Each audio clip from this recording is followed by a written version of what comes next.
बिस्मिल्लाहिर्रहमानिर्रहीम। आइए कुरान का तर्जुमा सीखें। मुख्तसर हमको इन आयतों का तर्जुमा सीखना है, बहुत आसानी से आप तर्जुमा सीख जाएंगे। अल्हम्दु तमाम तारीफ़ें लिल्लाहि अल्लाह के लिए है। फ़ातिरस समावाती पैदा करने वाला आसमानों का और ज़मीन का। व जाइलुल मलाइकती बनाने वाला फ़रिश्तों को। रसूलन मैसेंजर पैगंबर। ओली अजनिहतिन परों वाले। मसना दो दो।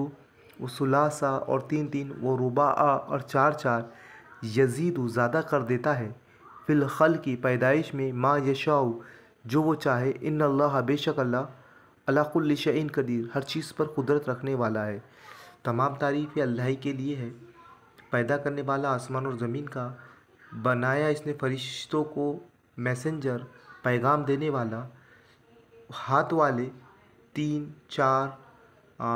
मसना के मायने आप देखिए दो दो, तीन तीन, चार चार। वो बढ़ाता है अपनी पैदाइश अपनी खल्क में, अपनी पैदाइश में जिस जिस जो चाहता है। बेशक अल्लाह हर चीज़ पर कुदरत रखता है। तो आप देखिए, बहुत एक एक लफ्ज़ को याद कीजिए, बहुत आसान है। असल में हमारे पास इतना ज़्यादा आसानी कुरान को सीखने के लिए कि अगर आप सीख जाए तो बहुत आसानी से कुरान का तर्जुमा सीखेंगे, आप आसानी से कुरान समझ पाएंगे। बहुत आसान है। असल में इसको हमने बहुत मुश्किल बना दिया है। बस आपको अल्फाज याद कीजिए और इस पर से प्रैक्टिस कीजिए। अब यहाँ पर आप देखिए, यहाँ पर हमने तर्जुमा भी दिया हुआ है। तारीफ़ अल्लाह ही के लिए जो आसमान और ज़मीन का बनाने वाला, फ़रिश्तों को पैगाम रसा मुकर्रर करने वाला। ऐसे फ़रिश्ते जिनके दो दो, तीन तीन और चार चार बाजू है। वो अपनी मखलूक की साख में जैसा चाहता है इजाफा करता है, लेकिन अल्लाह हर चीज़ पर खुद कादिर है।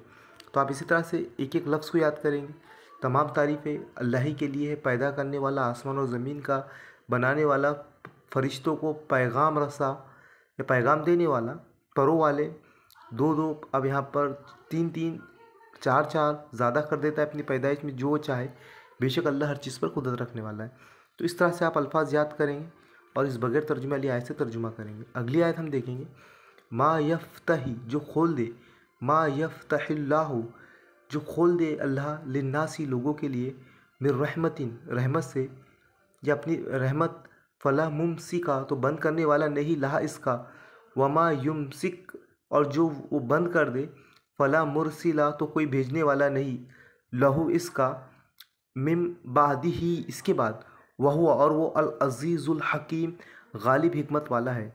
अल्लाह जिस रहमत का दरवाज़ा भी लोगों के लिए खोल दे, उसे कोई रोकने वाला नहीं, और जिसे बंद कर दे उसे अल्लाह के बाद फिर कोई दूसरा खोलने वाला नहीं। वो ज़बरदस्त और हकीम भी है। एक एक लफ्ज़ आप याद कर दीजिए और इस बगैर तर्जुमा वाली आयत से तर्जुमा करें। इसके बाद वाली आयत हम इंशाल्लाह नेक्स्ट वीडियो में देखेंगे।